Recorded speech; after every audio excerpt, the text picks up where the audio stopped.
House Energy Policy Committee will come to order. Clerk, please call the roll. Mr. Chair. Here. Representatives Houck. Here. Barrett. Here. Cole. Here.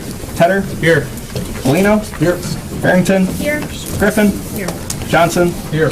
LaFave. Here. Lauer. Here. Riley. Here. Lazinski. Here. Deanda. Kivla. Here. Garrett. Camilleri. Here. Elder. Here. Green. Here. Mr. Chair, you have a quorum. Thank you, Mr. Clerk. Need a motion to approve the minutes of our last meeting. So moved without objection, so ordered. We're going to hear testimony today, a continuation of our hearing a couple weeks ago on House Bill 4220 regarding smart meters. And our first witness before the committee this morning is going to be Cynthia Ayers, and joining us by video from Washington, D.C. And Cynthia, can you hear me? Yes, I can. Okay, so Cynthia, if you would identify yourself for the committee and then share with us your concerns, and if you would put whatever you have to say into about 5 minutes. Okay. Honorable Chairman, Committee Representatives, I greatly appreciate this opportunity to speak with you today about my concerns over task force's concerns about the vulnerability of the electric grid. And what is your task force? The task force is a task force on national and homeland defense. It's a congressionally sponsored task force. Congressman Trent Franks via the EMP caucus sponsored it. Thank you. A few years back. I am currently the deputy to the executive director of this task force. I've had almost 40 years as an NSA employee. I'm retired from NSA. During that period of time, I spent a couple of years at CIA headquarters working counterterrorism. I was in the counterterrorism center during 9/11 and the attacks on the USS Cole. Then I followed that up with an 8.5 year stint at the U.S. Army War College, teaching senior officers things like cyber warfare, current strategic threat to national security, and military applications of artificial intelligence. Since I retired in 2011, and since that time I've become more involved in critical infrastructure issues. And really that's where I'm at today. I actually also am a consultant to the U.S. Army War College, working on electives for cyber warfare. Cynthia, thank you. Your credentials are well established, so tell us about your concerns with smart meters. Well, as you've already heard, I've listened to some of your previous testimony. Smart meters are essentially digital backdoors. Hackers are seeking to exploit all avenues of entry to the grid in order to disrupt, degrade, and destroy computers, anything that's attached to the net. If you happen to be around the Johns Hopkins area, if you go to the Johns Hopkins Applied Physics Lab, there is an Internet of Things laboratory there. And those young men can show you exactly how easy it is to hack into the system. They've shown us how easy it is to exploit the components once a hacker is in. You can tell when people are home or in their offices, when the building is occupied, when it's not, who is there, why, and where they are in the house or in the building. And sometimes the hacker can tell what people are up to in the building. Anyone who's worked counterterrorism or anti-terrorism issues can immediately see the implications of that particular issue.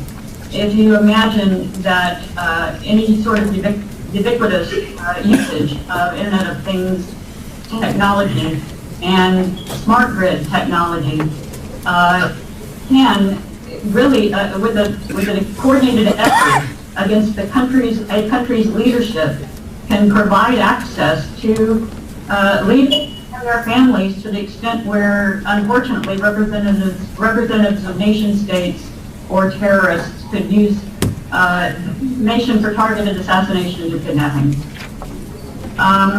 Second, in a previous testimony, I noticed Fire Chief Roddy was speaking about his own experience of a fire caused at his home by a smart meter.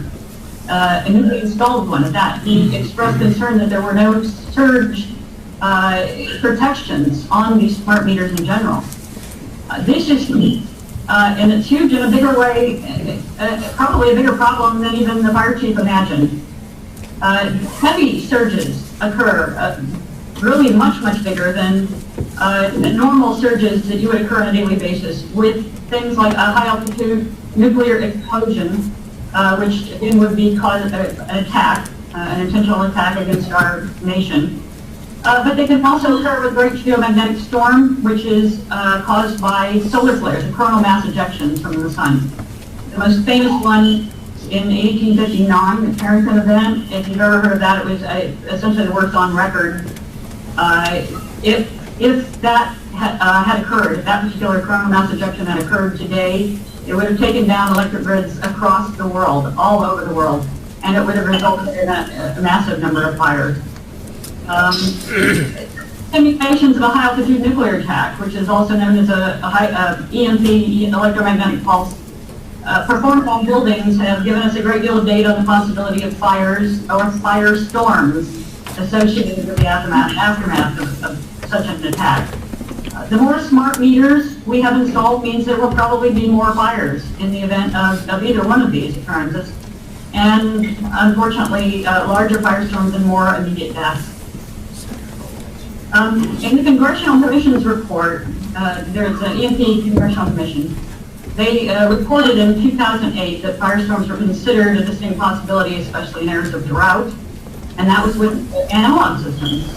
Regardless, there would be less likelihood of being able to put the fires out in smart meters. In the more strategic context, access to the grid can be literally fatal to the nation. The electric grid is our center of gravity. The center of gravity is the hub of all power and movement upon which everything depends. For both military and civilian sectors, it's the source of our strength. Attack on our center of gravity is intentional. It's meant to take the enemy out completely, instantaneously, and long-term if possible. Without electricity for a prolonged period, we would have no water, no food, no transportation, no social order, and ultimately of death. The Congressional Commission estimated that within a year, and that the National Research Council estimated a 4 to 10 year recovery time after such an occurrence of either a solar flare or a great geomagnetic storm or the electromagnetic pulse issue. Cynthia, let me, if you allow me to conclude your testimony, because we have a lot of other people who want to testify. However, do any members of the committee have questions from this obviously expert witness? Representative Griffin. Yes, thank you, Chair, and thank you for your testimony today. I do have a question. It's something that you addressed early on in your testimony, and I just needed a little more information on this. You mentioned, and you can correct me if I'm a little inaccurate, but I'm trying to remember what you said here. You said smart meters are backdoor cyber points of entry. Could you please explain to the committee more about that? Virtually anything can be hacked. I did hear testimony from one of your, from someone, I forget exactly who the man was, who said that there was really no way of getting any information other than billing information. A lot has to do with the way they've optimized the systems, but anything can be hacked, anything can be used for entry. I haven't been technical in many, many years, so I can't exactly tell you how personally to get into the systems, but I've seen these young men at Johns Hopkins Applied Physics Lab do it, and they do it very easily. Thank you, and with permission, I would like to just do one quick follow-up. Sure. So if you said anything can be hacked, then is it also true that cell phones, laptops, anything else of similar technology can also be a backdoor entry for cyber trouble? Yes, absolutely. Thank you. Cynthia, can analog meters be hacked? No, not to my knowledge.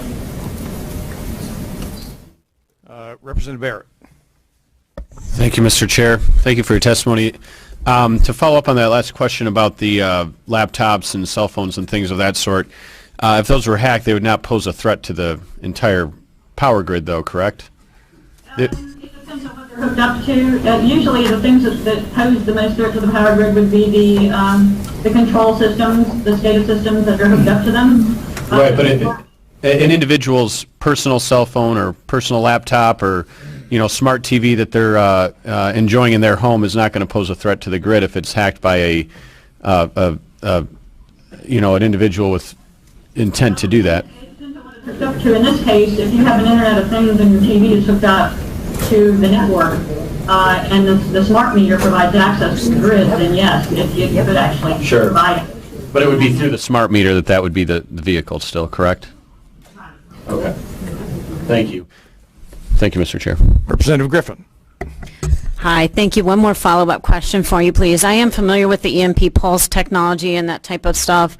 Is it true then, maybe you can educate the committee or explain a little bit more about, in the event of an EMP pulse attack, all electrical systems would be affected, and I do understand that if we're talking about a large electrical grid, sure, is it a dangerous world? Are we all living under that threat? Yes. But could you also just explain a little bit more about what all types of technology would be affected? And I understand that a smart meter is a piece of technology, but I think that the scope here is important because, for the purposes of today, we're talking about, one piece of technology, but in the case of an EMP attack, it's a much bigger problem. Thank you. It is indeed, actually. It depends on the design of the weapon. What we're worried about the most at the moment is the fact that the Russians have allowed a more advanced design than we knew of before, called it's actually a neutron bomb exploded in space. It's a kiloton-sized weapon that can put out much more in the way of damaging gamma rays, and it's take the damage all the way to your pacemaker, from what I understand. It's a megaton size, a regular nuclear weapon, as I understand it, would do a great deal of damage. It could take out cars, it could take out main computers, larger things. Might not take out your phone and your laptop. Something that small would be a bit much for a regular sized nuclear weapon.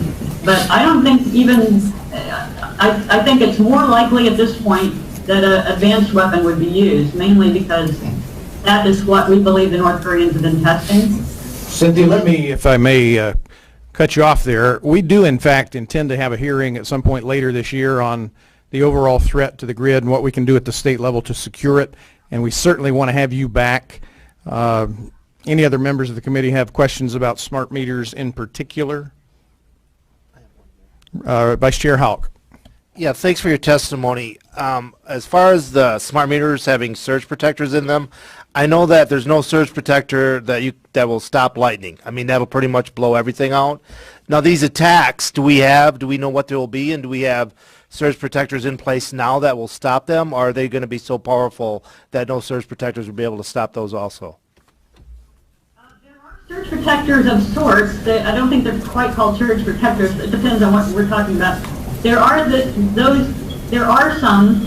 is a technology that can handle it. Unfortunately, they are not deployed, and they're certainly not deployed with smart meters yet. Any other questions? Cynthia, thank you for taking the time to be with us this morning. We'll be calling you back regarding the broader threat to the electrical grid, so thank you very much. And if Consumers Energy will keep their seat for just a second. I had told them they'd be second, but I also made a commitment to Senator Colbeck, given his schedule, that whenever he arrived, we'd put him up. So our next witness will be Senator Colbeck, followed by Consumers Energy. Senator, welcome to the House Energy Policy Committee. Thank you very much. Appreciate the opportunity to testify before the committee. This is somewhat unusual, having a second House member coming over to testify on a first House bill. But I want to show support for House Bill 4220 and for your leadership in getting this legislation moving.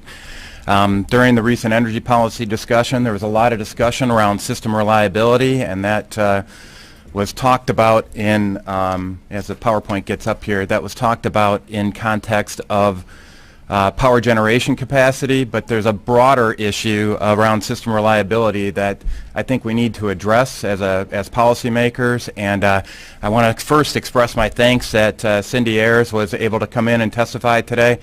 She did this on kind of short notice. I've been working with Dr. Peter Pry on this very topic around hardening the grid. As you alluded to, we're going to have further discussions on that in the future, but he provided me with Cindy as an expert on the smart grid technology and what the impacts are. And I agree with you. I would rather have the focus of this discussion on smart meters specifically. There is a much larger discussion around the security of the grid, but I think there's plenty to be concerned about specifically with the smart meters. And as you may know, my background is that I'm an aerospace engineer, bachelor's, master's degree in aerospace engineering. I was responsible for the cabling design on the International Space Station for the Quest airlock. I also worked with the Department of Defense on training simulations that are designed to train the next generation of warfighters against different threats. I say that not because I think I have all the answers, but I do have a pretty good understanding, I think, what some of the basic questions we should be asking as policymakers should be. And in that context, when it comes to reliability discussions, it is a much broader discussion than just simply the capacity of our power generation capacity in the state.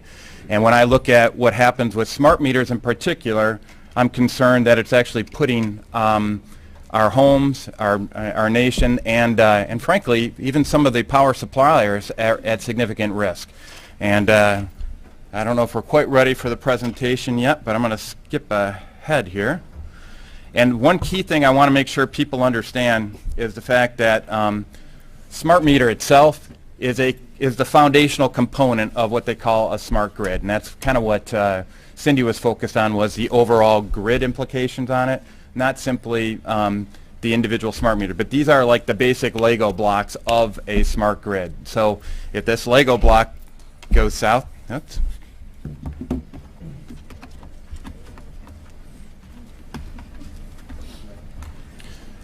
Sorry, we've been hacked. No.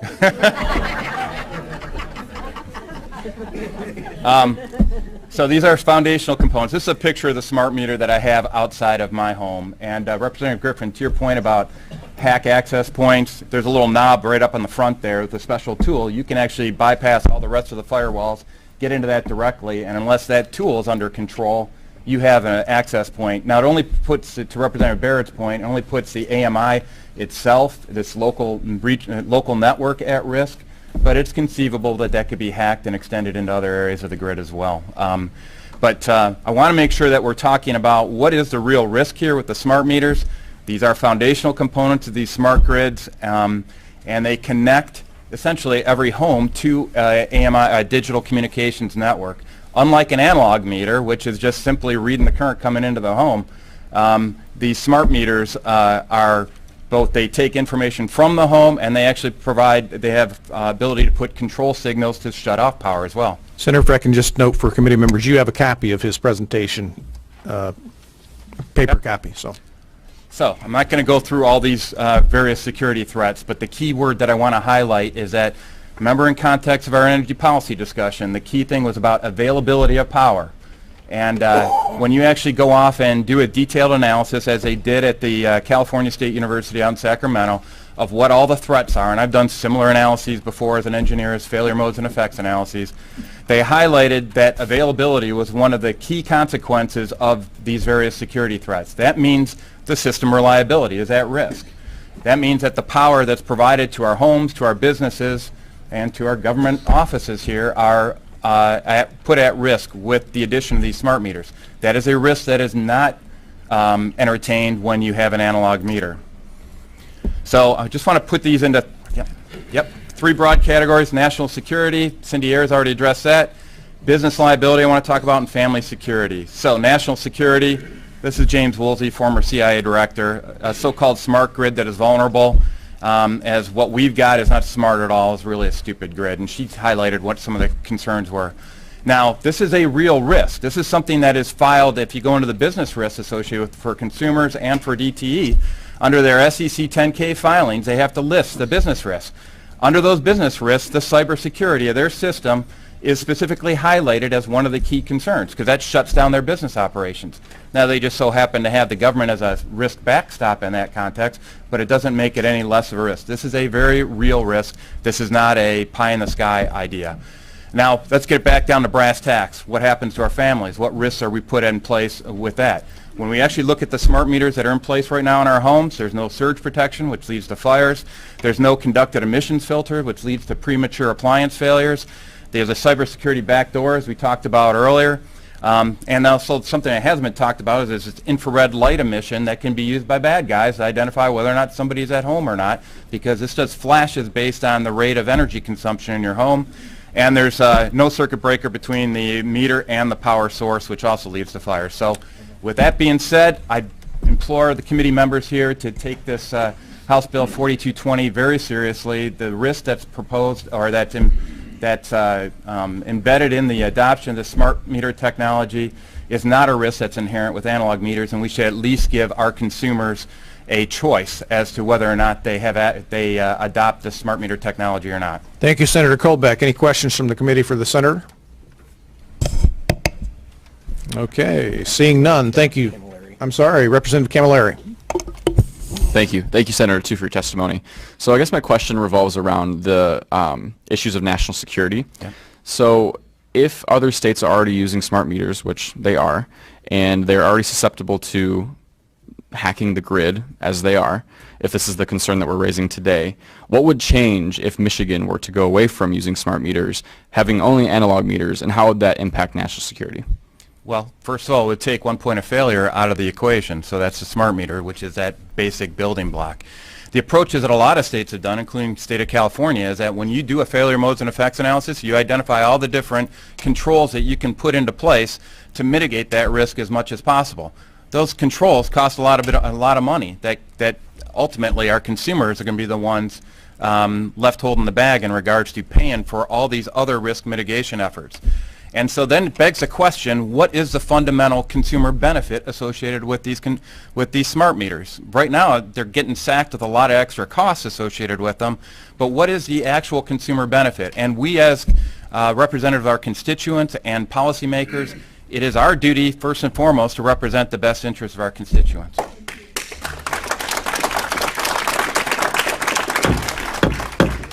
I'd ask you to refrain from that if you can, out of respect for the chair. Thank you very much. Any follow-up, Representative? Okay. Any other questions?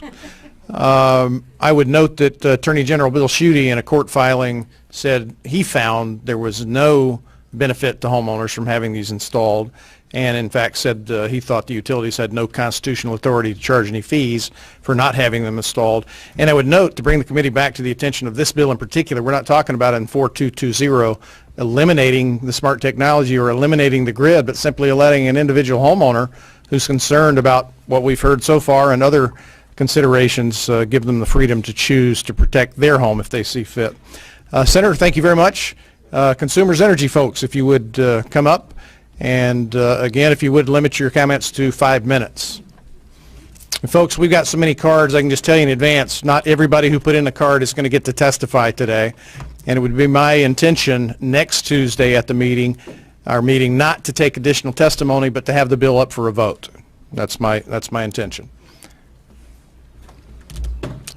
You guys turn on the red button, identify yourselves, and proceed. Thank you. Welcome to the committee. Good morning. Is this on? Good morning, and thank you, Mr. Chairman and members of the committee, for the opportunity to testify today.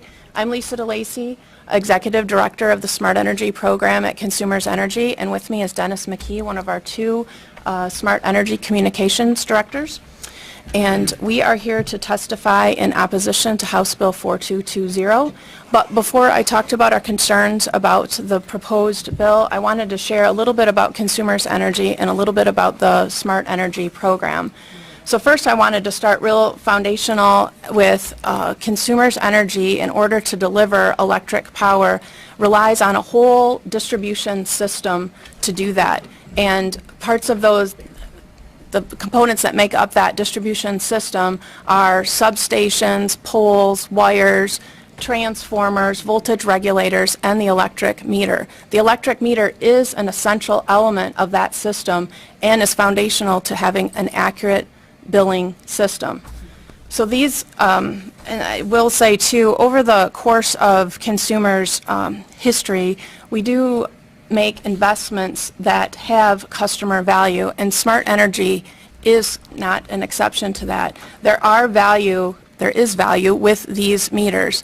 Customers get an improved bill accuracy, they get online data about their consumption, we get outage notifications, we get to modernize the grid, and more importantly, and to the point of one of the elements of the bill, is it alleviates the need for consumers' energy to go into homes and yards to read the meters, to get a meter read.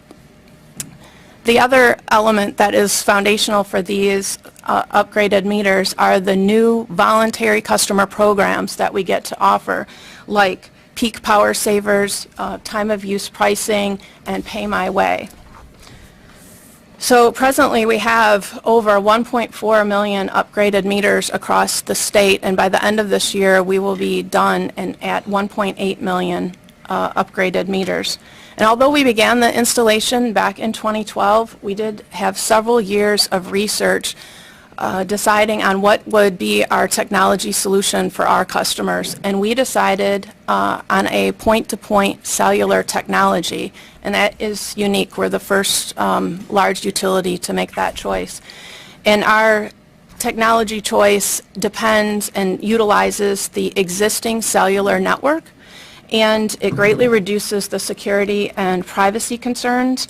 And each day, there's one encrypted text message sent with whole house consumption from the meter to consumers' energy, and it contains no personal data. There's no names, there's no addresses, and there's no account numbers in that transmission. And again, that's the uniqueness of our solution, is it's a point from the meter to consumers' energy, point-to-point technology. After deciding the technology, we decided on a robust and multifaceted communication strategy. We were excited about the technology and what it was going to mean for our customers. So we started about a year in advance of a meter installation with community outreach.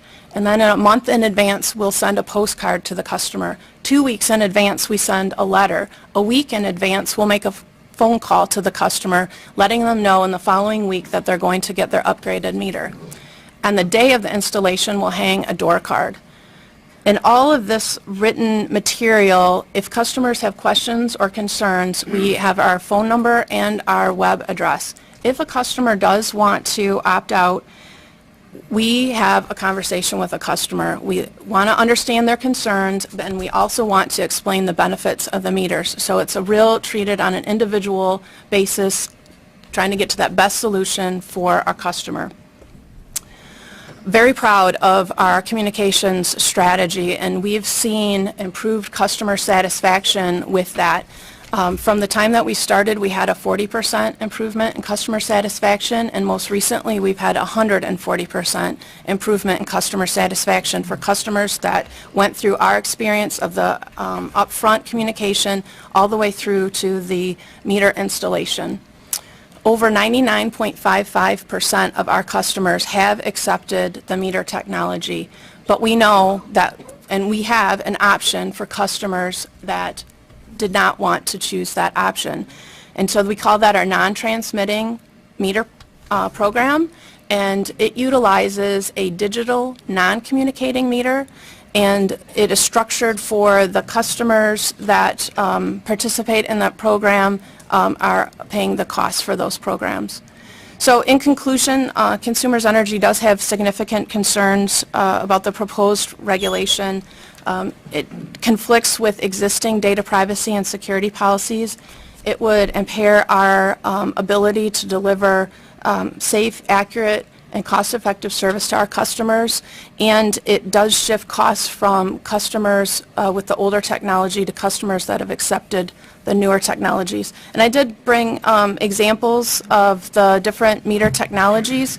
So all the way to the right here we have our obsolete, the older technology, the analog meter. Tricking me here. In the middle is the digital. meter, and then all the way over here Okay. is the Thank you for communicating your digital. testimony this morning. Anybody have any questions for consumers? Representative Barrett.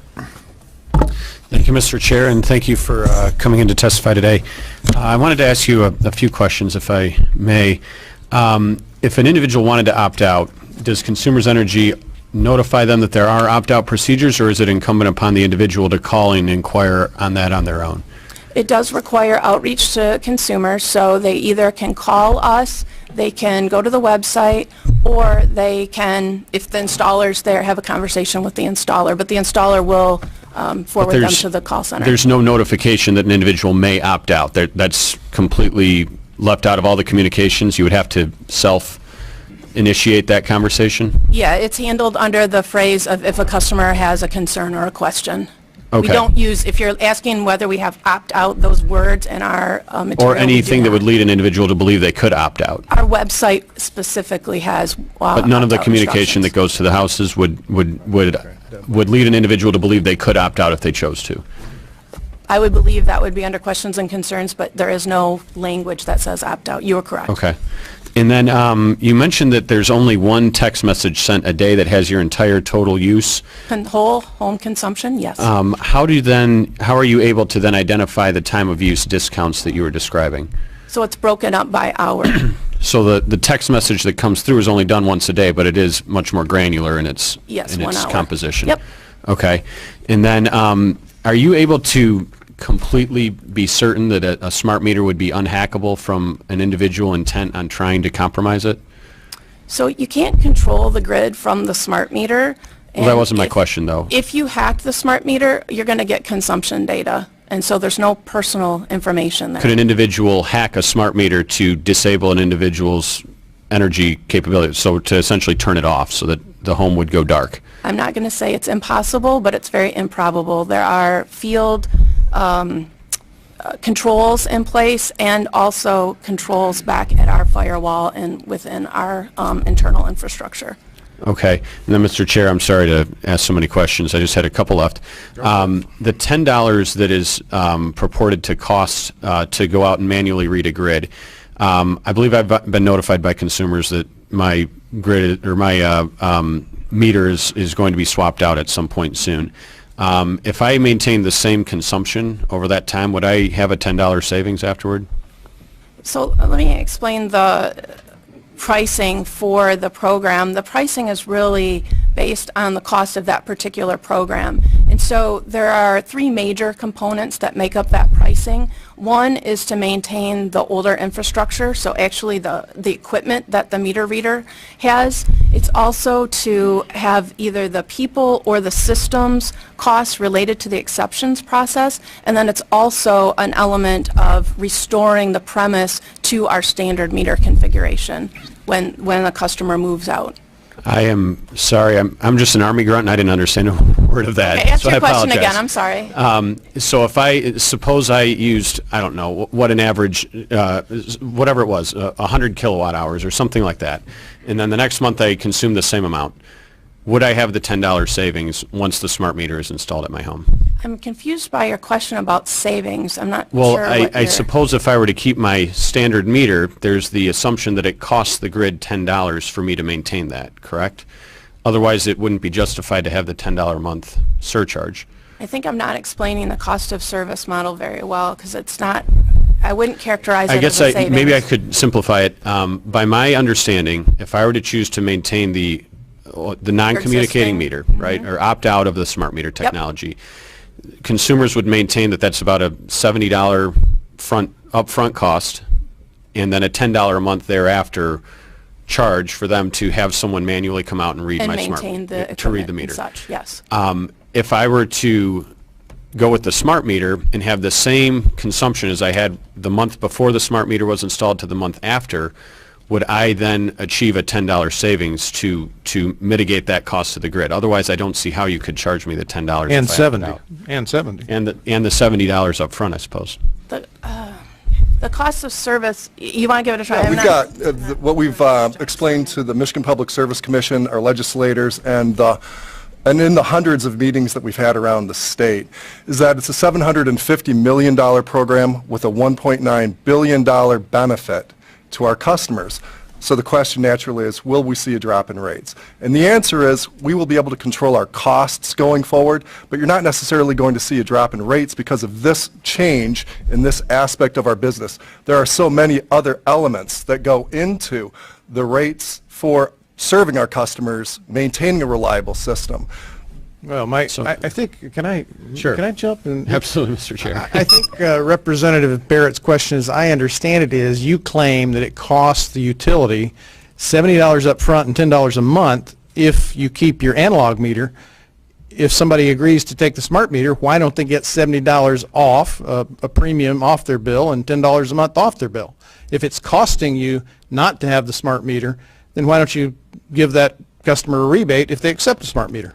Yeah, I think it's the difference between what is our standard right now and then what it's costing to do the exceptions process around people that keep their meter. And so you're trying, for the cost of service model, you're trying to allocate cost to those that are, thank you, in the program. So I'm not trying to make it sound real complicated, but it is more complicated than what we're saying. The costs, Mr. Chairman, are borne by the folks, that 1/2 of 1% who opt out. So those existing costs are divided among those customers. So the other customers are getting the benefits of the upgrade, as well as recognizing that over the long term, we will be able to control our costs better with this technology. Yeah, and my concern, honestly, as the sponsor of the bill, is what I perceive to be the compulsory nature of it. You either take them or we're going to take your money. And I note that you went to the PSC most recently to seek to double it to a $200 upfront fee and $20 a month, which the PSC thankfully rejected. But it's the compulsory nature. If I don't think the purpose of the bill is to argue the benefits of smart technology.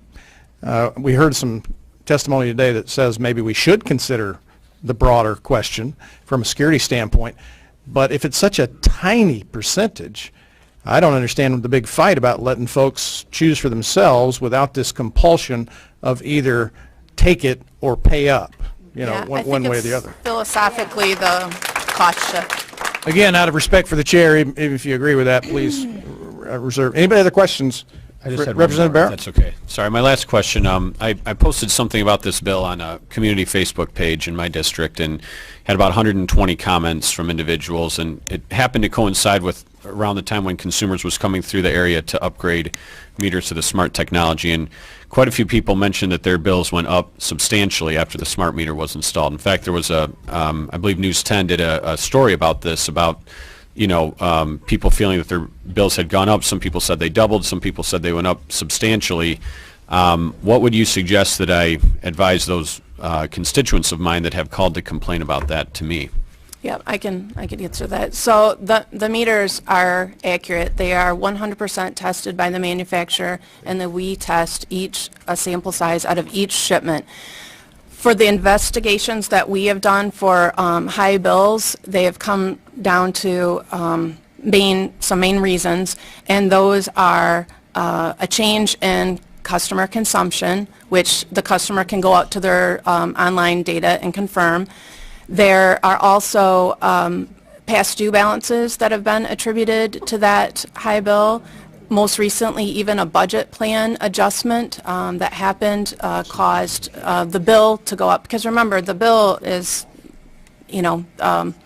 not just consumption, so that's why that past due comes in there. So we have not found any evidence of an inaccurate meter as being the source of a high bill. There's other root causes. Who's in favor of the bill? Okay. Thank you, Representative. Any more, Representative Barrett? Thank you, Mr. Chair. Okay, Representative Kivala. Thank you, Mr. Chair. Continuing on the line of questioning I started a few meetings ago. Again, my concern is not why someone would want to opt out, but again, the cost. And this comes from, the fact that I'm from remote areas of the Upper Peninsula, where some of my ratepayers, residential ratepayers, are paying 24 cents a kilowatt hour. And some of my customers are likely to live 5 miles away from the next neighbor. Okay, so running out to check someone's meter, If there's a rate case to be made in front of the Public Service Commission, those charges could be significantly more than $5 or $10 a month. Okay, knowing that those costs, my fear is those costs are put onto someone else. So my question is, if this bill were to pass and $5 would be the cap that someone would pay to opt out, who will pay that remainder? Now, I was asked at the first meeting to go ahead and ask the Public Service Commission that question, which I did, keeping in mind they're the guardian of the ratepayer. They have to look at your utility's case and determine what is fair for your compensation back. And they've done that. They've ruled on that already. Who pays the difference? Because talking to fellow committee members, the feeling is that, well, it shouldn't go to the other ratepayers, make the utility themselves pay for it, or somehow the shareholders will pay for that. Could you please explain, if you can, and maybe it's not your area, but who in fact the utility is and who those costs get socialized to? Yeah, it's the other customers. So the customers that are agreeing or keeping their old technology, if they're not paying that, that shifts. That's a subsidy to the customers that accepted the new technology. Okay, Mr. Chair, if I could just clarify, there seems to be a question all the time, and my colleague mentioned the $10 savings and why we haven't seen that. You know, if you went to a law office 30 years ago, people were using typewriters. And through time, they started using word processors and now computers to do their work. We didn't see a reduction in your hourly rate, okay, when they went to word processors or computers. They kept up with time and technology. If you went back to those offices today and said, okay, now this office is going to use typewriters, do it for the same expense, I don't think you would see the same. I mean, technology moves on. The fact that the utilities have moved on to smart meters, and we don't have a great deal of them up north, but it's across the country, across the globe. I don't think it's out of hand that the costs that the utilities are talking about are unreasonable.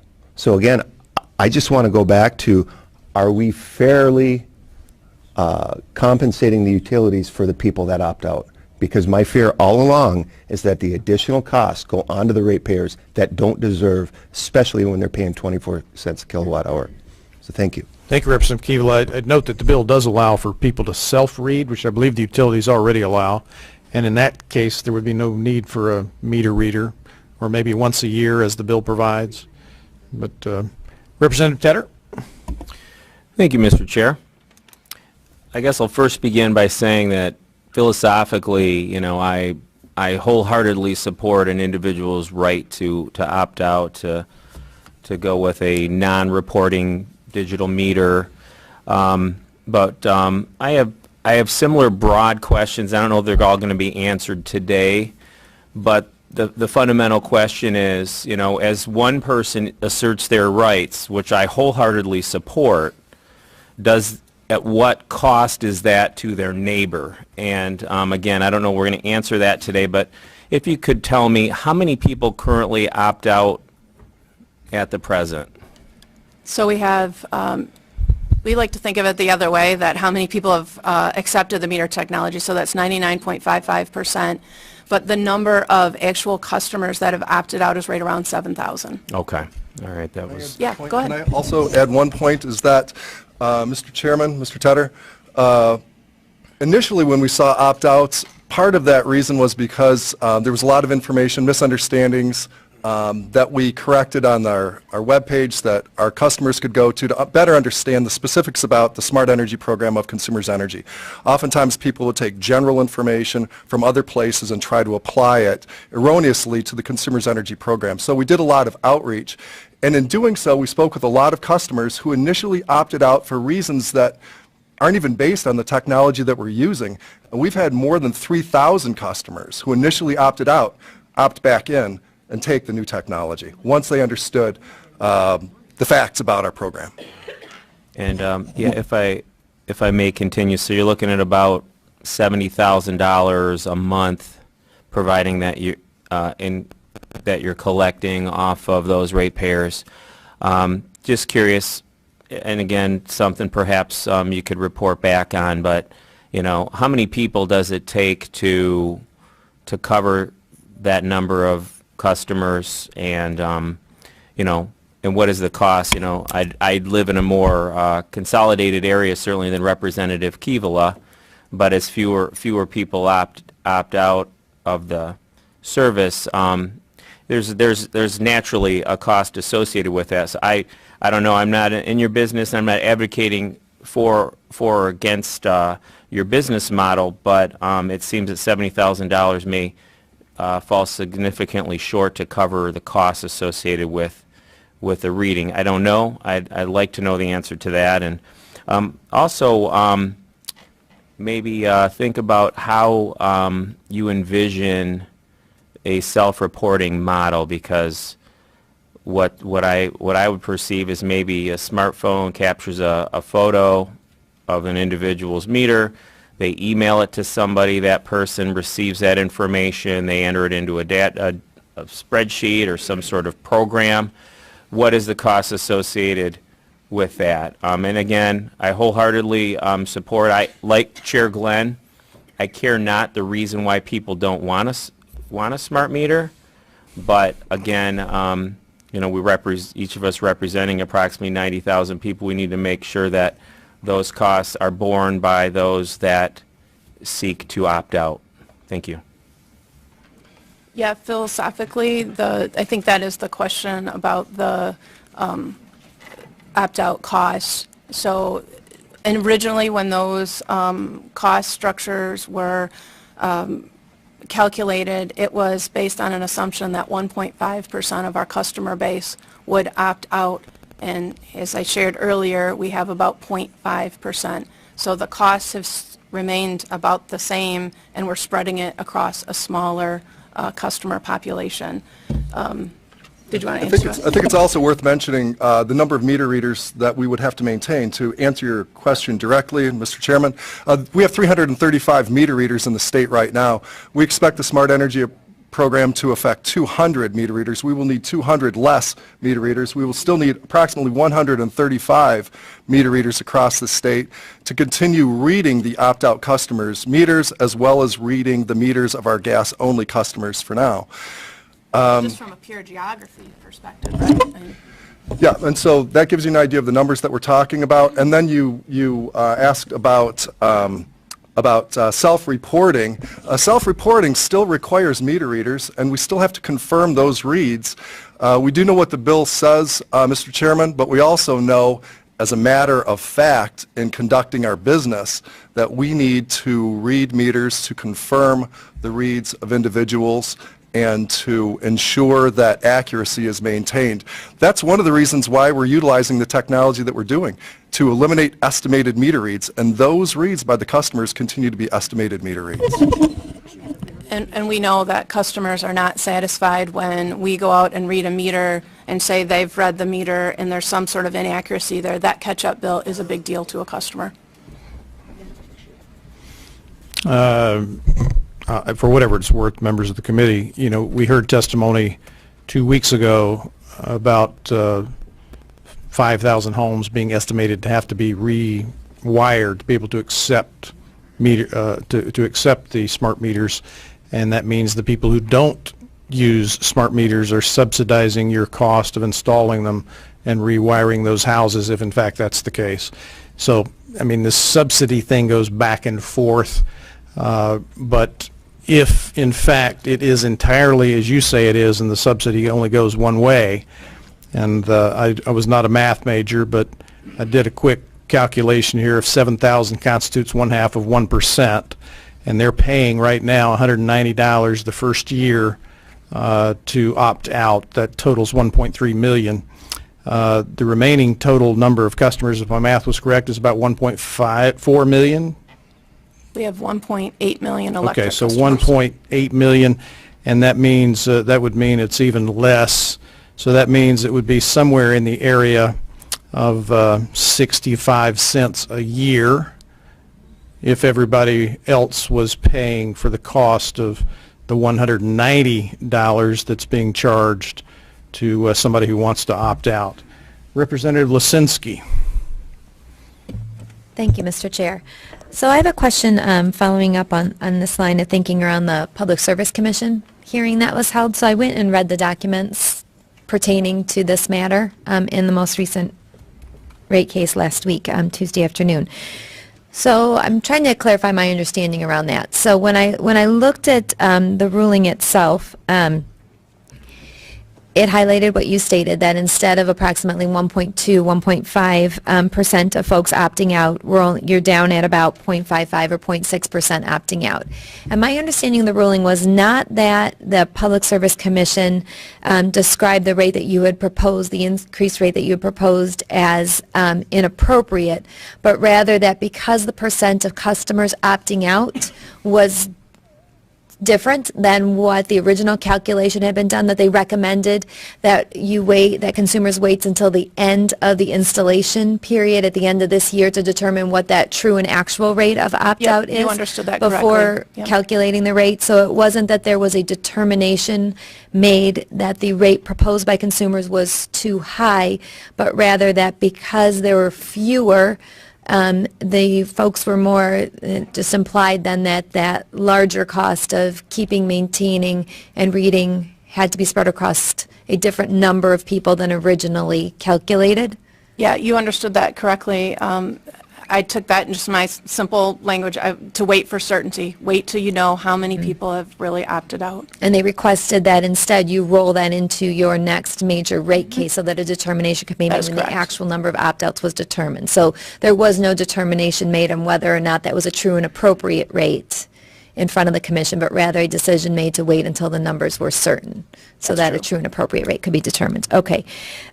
So with that said, we, and the way a regulated utility is operated on a cost recovery basis, where the Public Service Commission was saying they didn't feel they had enough information in front of them to make an ongoing rate decision for that and when it was appropriate. Okay. So looking then at impairing, you listed 3 ways that this would you had opposition to this. So cost shifting, impairing safe and accurate delivery, and the third one, which you actually mentioned first, was conflicts. Could you please state that one again for me? Sure, yeah, there is an existing, in particular, there's an existing data privacy tariff that we have with the Michigan Public Service Commission, and it covers many of the aspects. For example, one element about how we share information, that it can't go to a third party, it can't be sold. Those are already existing in the data privacy tariff that we have today. And so looking at that and trying to look on, I think as everyone can appreciate, a Public Service Commission ruling in these rate cases, I mean, they'd be stacked up taller than I am. So I wasn't able to go through all of it to determine points of congruence and conflict between this bill and what we have in place. If we're looking at your current opt-out process and looking at this bill, your major points of conflict around the opt-out itself, not around the data portions of this bill, but around the opt-out itself, are those purely around the fees that are associated? The cost shift, yes. The cost shifting? Yep. The different fees that are established, okay. And for that, we do have a process in place to determine that, and a closer to date certain, in that we know that this installation process will be completed approximately by the end of this year, and then an appropriate rate could be set as at the beginning of 2018? Yes, with our next rate case, that's correct. Okay, thank you. Yep, you're welcome. Representative Fave. Thank you, Mr. Chairman. My question was asked and answered by other distinguished members of the committee. Thank you. Sir, Representative Riley. Thank you, Mr. Chair. You already mentioned, or one of our representatives asked the question about the taking photos of the meters to self-read. Is there a program in place right now to do that? There is not a program to do that. It can be done. It is a bit problematic at times. I think you can appreciate if someone takes a picture with their phone that sometimes they're not actually even taking a picture of the electric meter. We've gotten water meters sent to us and such. Sometimes the quality of the picture makes the read indistinguishable. So I'm not going to say it's impossible, because I think you could work through it, but there are some challenges to that. Okay, and would you say that these newer readers are easier to read than the analog meters? Are the analog meters easier to read than the current meters? Or would you say they're both the same? Both of them are easily read? I think the digital is easier because it actually tells you the number instead of guessing which dial is closer to which number. That's me personally. For Meter the readers physical obviously read. do it. That would be for the physical read, and of Yes. course, the remote read would be the smart meter. Okay, thank you. Representative Elder. Thank you, Mr. Chairman. My question's been asked and answered. Great. Consumers, folks, thank you for your testimony this morning. Thank you for your time. Appreciate that. Very much. Next up, we're going to have former Midland County Commissioner Dan McGillivray.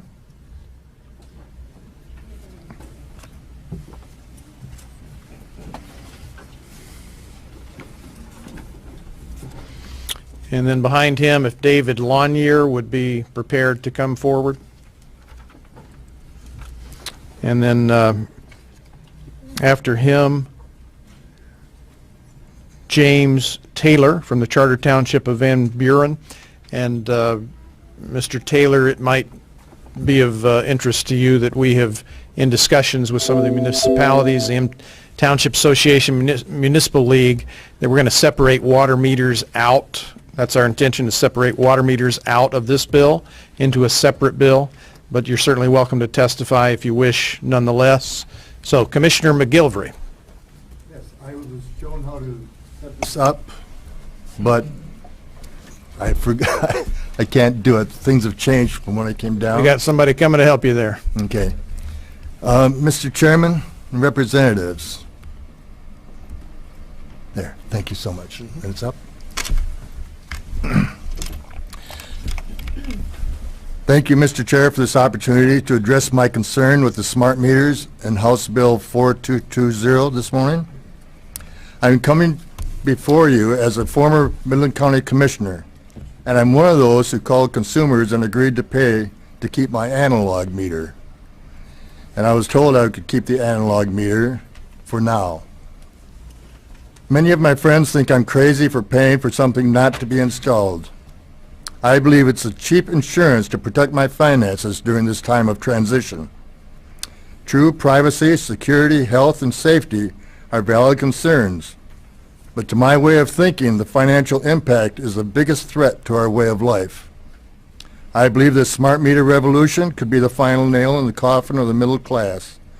The lower class will still get their rent and utilities paid by the government. The upper class won't be bothered by doubling and more of the electric bill, but the middle class will have to drastically adjust their budgets to keep their homes. You can see on the chart behind me here what's happening in Australia, how they started out in 25 with the lower rates. For example, the first one was $17.49 in 2005. In 2009 it was $17.49. In 2010, when they got the smart meter, it went to $86.01, and in 2016 it's $126. From $17 to $126 increases because of smart metering. You see even more drastic ones on the chart. I couldn't find any other countries that have done this, but I was thankful to get this one. Here are some other examples. United Kingdom, energy bills almost double in 6 years. New figures from uswitch.com show that a third of the consumers say their household energy has become unaffordable and that the cost of heating their home is a main financial concern, ahead of the rising cost of food and mortgage payments. In Burbank, California, a person posted, "I live in Stockdale area, a 2,400 square foot home. I've always had a PG&E bill that runs around $400 a month.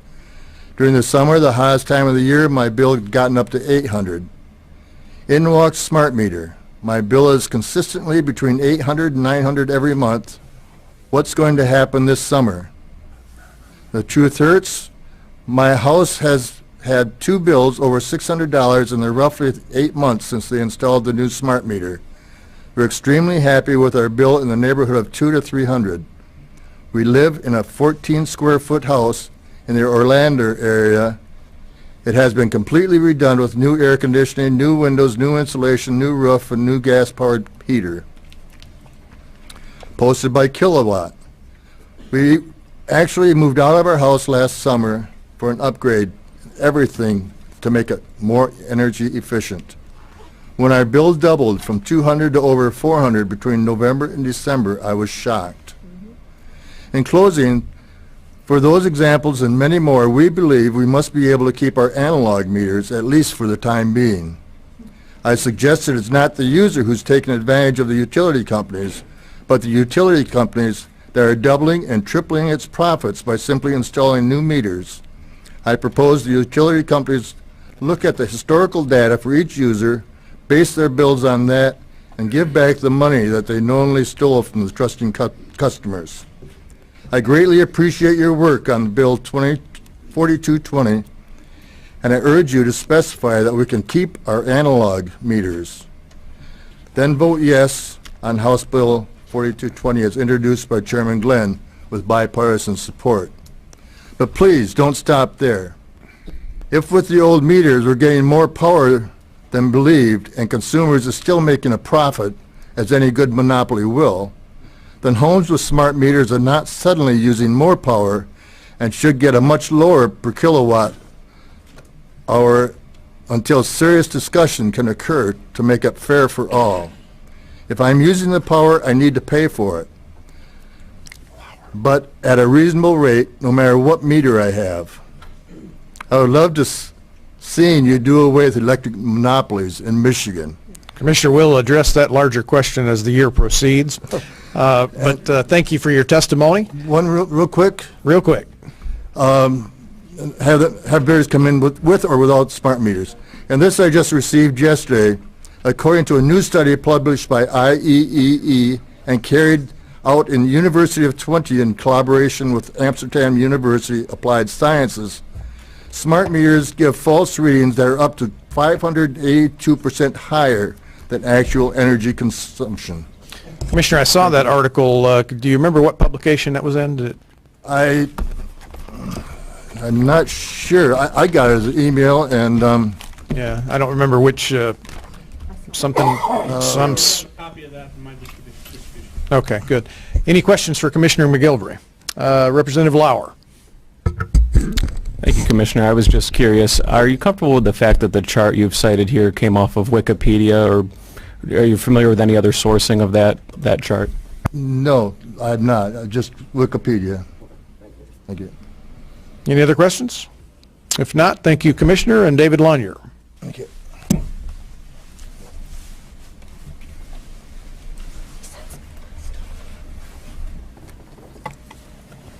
And if you would, sir, let's give it 3-4 minutes. Got it. Okay, I did provide you with some information today that you can look at. It'll give a little more detail of what I'm going to talk about. But there are people here today and people not here today who are suffering from electromagnetic frequency problems that are caused from this, from the, I should say the radio frequency that's emitted by these smart meters. And understand about radio frequency, it's emitted in all directions. It goes, it's not just plain, it's three-dimensional, it goes everywhere. And the Federal Communications Commission is what the power companies use to determine whether this radiation is safe or not. And the way it's tested is to determine whether it heats our bodies when we get in proximity to it. In other words, if we don't cook, we're safe. This is the way they figure it. There's nothing beyond that. And the testing that's been done with the smart meters is one subject will get near the meter, and if their body cells don't heat up, it's determined to be safe. The reason people can't come here today, and others that are here that are having difficulty with what's going on here in Lansing particularly, is the fact that within 4-mile radius of where we are today, there are over 100 cell towers and over 450 antennas. These are relay antennas that relay the information. The smart meters, when they radiate, when they give off the radio frequency, it either goes to another smart meter or goes to a collector meter. And from there, it goes usually to a cell tower. It may go to a satellite. We don't know where it goes, but these radiations are going out in all directions. few years ago, I met with the Michigan Public Service Commission, and I asked them if any test was ever done as to the aggregate effect of all of the meters. In some cases, apartment buildings will have 30 or 40 meters on a wall in the apartment building. So we know if we get near them, our bodies don't cook. But what if we get near 40 of them? Or what if we're hypersensitive? Some people are more sensitive than others. So I asked them if there was any test done as to the cumulative effect. And I provided you with the answer from the MPSC, which was emailed to me, and you can look at it when you go over the material that I gave you. But they said no, there was never anything done in that effect. So I just want to bring to your attention the fact that these meters there's more going on than meets the eye. It's not just one meter. It's thousands, in this case, millions of meters throughout the state. And the reason some people are better off where they are, the one lady lives in Ann Arbor, the other one I believe is in Sheboygan. In those areas, there aren't 100 cell towers within a 4-mile radius of where they are. It's not that dense. But here in Lansing, it's extremely dense. And I would think that you would consider this and give people the opportunity to opt out and get the analog meters so they can live safely in their own homes. Thank you. Thank you, Mr. Lanier. Any questions for Mr. Lanier? If not, Mr. Taylor, did you wish to testify? James Taylor with Charter Township of Van Buren. Welcome, sir. Thank you. I just wanted to thank the chairman that you are addressing my primary concern, so I'm going to be very brief. I spent 2 hours on the road, so I can get at least 1 minute here. So. Yes, sir. I've been in the business for 27 years with 2 different communities dealing with water and sewer services, public utility services. And the metering that we are talking about here, the smart metering, I think by its very nature is very different than the metering that we're using with our water utilities. And I just want to make that distinction. The thing is that these are managed by local government agencies.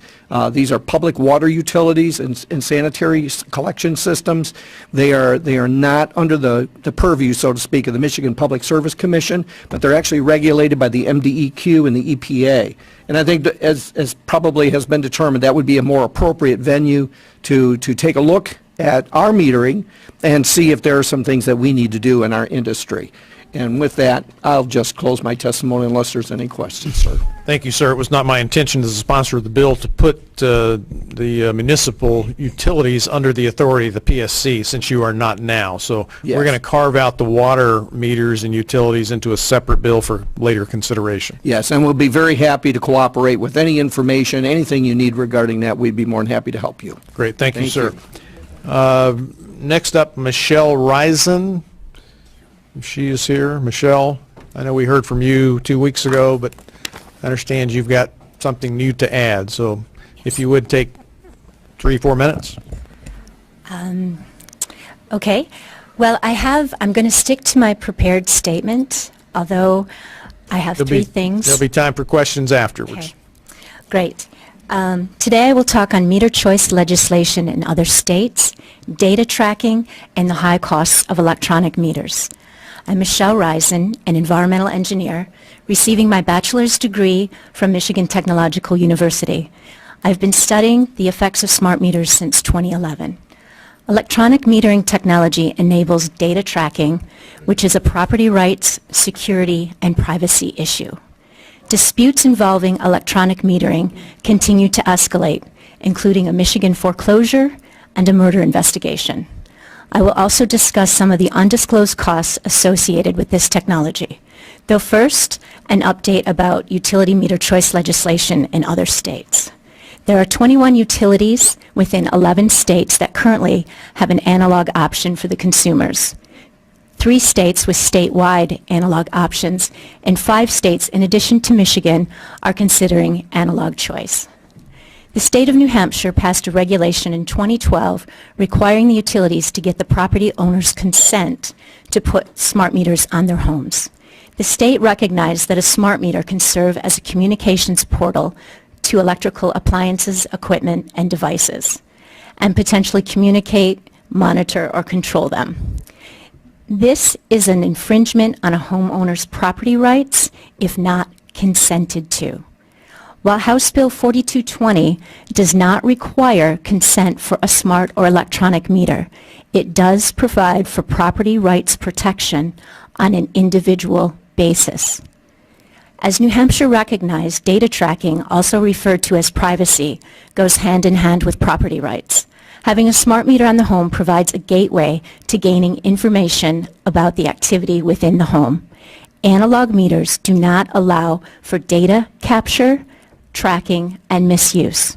Further, the utility in New Hampshire was able to address the goals of grid management without using smart meters. I'm going to say a bit about the high cost of the electronic meters. Early next week, we will be providing written comments from a financial expert who has over 30 years accounting experience. The following is just one illustration that there is so much more to the story. As we speak, a utility is asking the Arizona Public Service Commission to increase rates that include replacing smart meters that were installed just 7 years ago. Their smart meters are using 2G and 3G networks, which are becoming obsolete. Analog meters, however, are not dependent on any networking technology ever. During a congressional hearing, Mr. Bennett Gaines, Senior Vice President of First Energy, stated that smart meters are computers and as such have a lifespan of 5 to 7 years. He also said that retiring smart meters to counter obsolescence needs to occur for 2 reasons. Obsolescence due to technological advances in computer hardware and software, and also obsolescence induced by cyber threats. In a rapidly changing technological environment, smart meters, not analog meters, are the devices that become obsolete. As New Hampshire recognized, the smart meter is more than a metering device. It is a networked computer. The IRS's useful life for computers uses a depreciation schedule of 5 years. While the utilities have spread the smart meter rollout costs over a 20-year accounting window, it is now known that the useful life of smart meter equipment is closer to 7 to 10 years. Since computers do not last 20 years, this misleading accounting method makes it appear as though the smart meters are less expensive than they really are. While we've been led to believe that analog meters are obsolete, the exact opposite is the truth. They last 20 to 50 years. It's obvious that several smart meters will need to be installed on each utility customer's house in the life of one analog meter. Consider as well that each of these smart meters is more expensive than a simple analog meter. The savings in favor of the durable, reliable, safe analog meter speaks loudly for itself.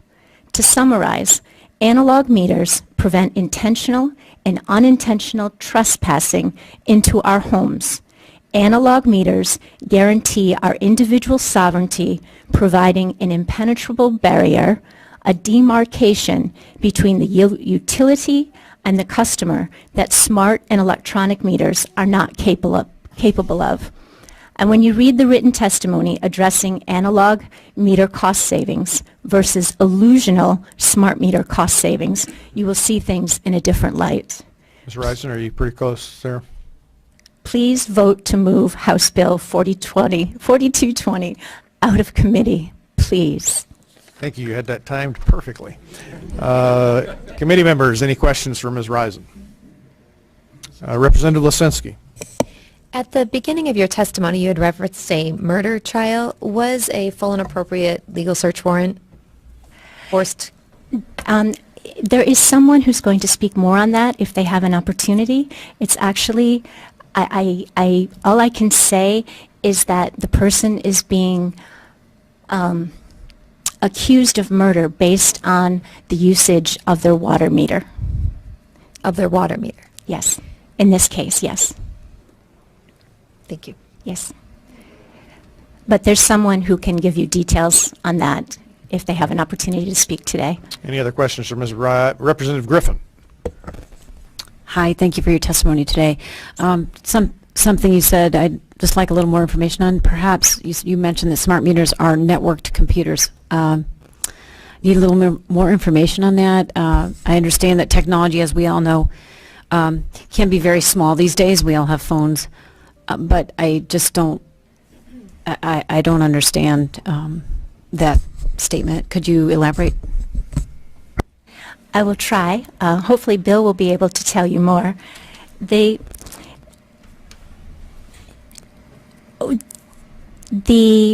IRS also includes that they can be electronically activated.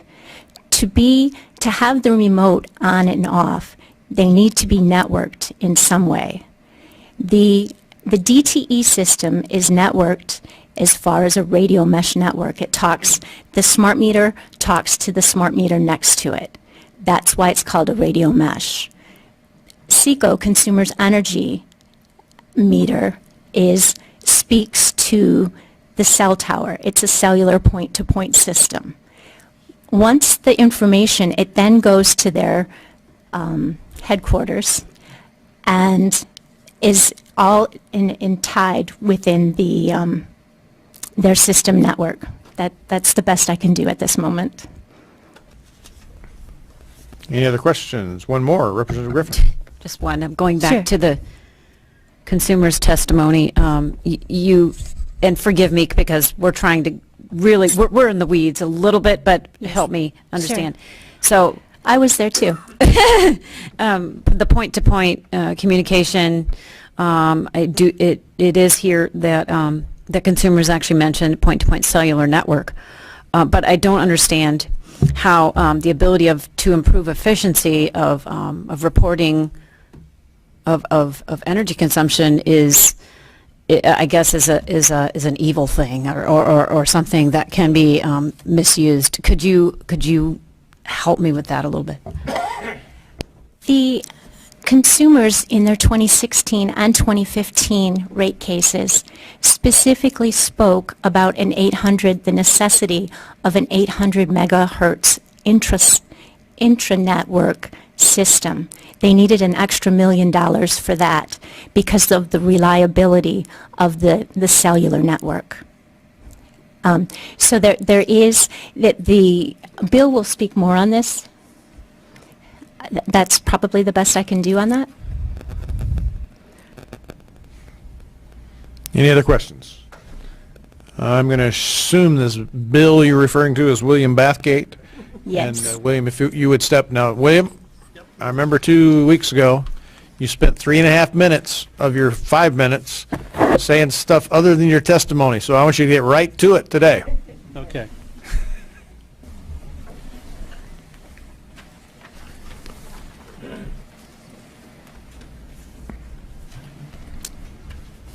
You have on your tables 3 documents, or 4 documents for me. Bill, I want you to move closer to that microphone, please.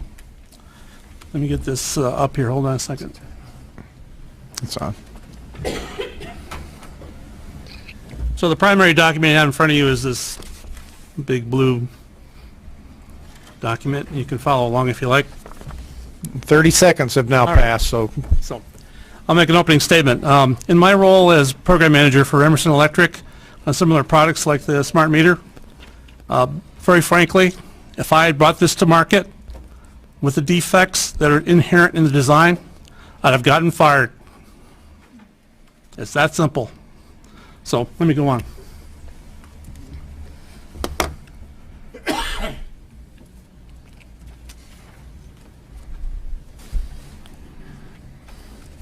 Can you see that?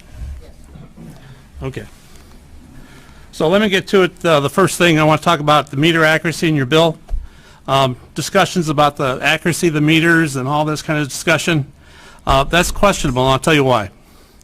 The testing is done to the American National Standards Institute section C12.1. In that standard, there is no gold standard baseline for testing. In other words, there's no benchmark. There's no standards, weights, and measure characteristics that are in that standard. In addition, there is no timing sequencing standard. In other words, this is now a computer, and a computer is very reliant on the time and what it's doing with time. So just wanted to bring that to your attention. These tests that have been done have not been done with a variety of loads. They're typically done with a series of resistant light bulbs. No electric motors, no mixing of them, no variable supplies of any kind. So this suspect relative to their accuracy. And I can tell you from testing that's true. So, one thing people don't realize is that if you have an electric motor in your home, this is what that curve looks like. It's a half a second. Okay? Now, the meters, we don't know how they're internally programmed. We have no visibility to that. Okay? But here's how the thing could possibly go wrong, and I can tell you from personal experience that this can go wrong. So, let's say we're going to capture electric motors in addition to light bulbs in our scenario. So, in order to do that, you need to have a sample window of half a second, approximately. Okay? So, in this particular example I painted here, this is over a 10-second window, and I've got surges from an electric fan, from a motor, in a heating system, or a refrigerator kicking in. These all cause that surge you saw in that diagram. Now, there's two ways to calculate this. One is to totalize it, just like the analog meter is a totalizing meter, just like a gas pump is a totalizing meter. Okay? Or you can do an averaging of the peaks. I have reason to suspect that the meters, because of the increases in the bills, are doing something different than a totalizing meter would provide. This may explain why when people go from an analog meter to a smart meter, suddenly their bills go up. Okay? Because this is not measured to a gold standard. This is a computational analysis by the computer. Okay. So, here's my home in Howell. Before I moved in, I was not there living there, and so I basically turned off all the breakers, and I had the Energy Insight app, and I just wanted to see what was the meter costing me to run. Okay. So this thing cost me approximately 31 cents a day just to run the meter. Nothing was on, all the breakers were off. Okay. And you can see that this is not a simple text message anymore. You can see they're reading the meter constantly all day long. Okay? Sometimes more intense than others. And so you can see some of them, many, many hours worth of information is being transferred. So what is going on? It's not a text message. Okay? So how does this impact the environment? Well, if you do the math, for me, I'm paying about $113 a year to just run the meter out of my wallet. The utilities don't pay this. Okay? Bill, let's wrap it up here, please, sir. All right. So if you look at the total cost to the consumer, it's a little less than half a billion dollars. 3.3 billion kilowatts and 7.83 tons of carbon dioxide being injected into the atmosphere. So this thing doesn't save anybody any money. It's not saving the energy. It's not saving CO2. Hope it's not pollute the planet and all that. So what happens to your bills? Okay, so here's the example. Bill, I'm going to ask you to wrap it up and offer committee members an opportunity to ask any questions they may have. Sure. Mr. Bathgate? Representative Barrett. Thank you, Mr. Chair. You mentioned that there's a cost, I guess, for the electricity to run the smart meter. Yes. That is borne by the customer. Would that also be true of an analog meter? Because they would require energy to function, correct? The analog meter has a resistance of about a half an ohm across the coil. It's so small you can't pick it up. I mean, it's not going to amount to a dime's worth of electricity per month. Okay. Thank you. Any other questions of Mr. Bathgate? Looks like not. Representative Griffin, I have a question on the networking thing. If you want to respond to Representative Griffin's question, take 30 seconds and do so. Your question regarding the network? Give her the answer, sir. It's basically DTE uses a mesh network, and basically each home talks to another home, which then talks to a hub, and then that hub talks to a repeater on a tower, and then that goes back to the electric center. Okay, Mr. Bathgate, thank you for your testimony. We have 36 additional cards submitted for people who say they're in favor of the legislation. We're not going to have time for them to speak. We've got 6 people who submitted cards in opposition, and those will be a matter of record. I thank everybody for their testimony. The purpose of this bill is to address the fact that this is a monopoly system in which people do not have the freedom to choose to remove themselves from that system. They can't shop around to find the installation of technology they want. So unless they just don't have electricity at all, which I don't think is a realistic option in today's world. And I would correct the math that I estimated a few minutes ago, that when I actually put the calculator to it, as opposed to the $190 that would be paid by a person opting out, if it were spread around, if you buy the whole cost shifting thing, which I don't, but if you do, it amounts to 72 cents a year for the remaining 1.8 million, if there is in fact some type of cost shifting, compared to $190, which, for example, the TV report from Detroit about the 92-year-old lady who was blind, who had her power cut off because she padlocked her analog meter. $190 might mean something in terms of her household budget. It is my intention to work with all interested parties. We're going to amend the bill to take the water meters out of it, as I said earlier, address some other concerns, have a substitute ready for examination next meeting on the 14th, and if the votes are there to move it, we'll have a vote. If we need further work after that, that'll be fine as well. But thank you all for attending. I apologize that we didn't have several hours more to allow you all to have an opportunity. And committee members, with that, excuse me. And I need a motion to excuse absent members. Representative Lisinski makes that motion without objection, so ordered. Thank you, members of the committee. Committee is adjourned.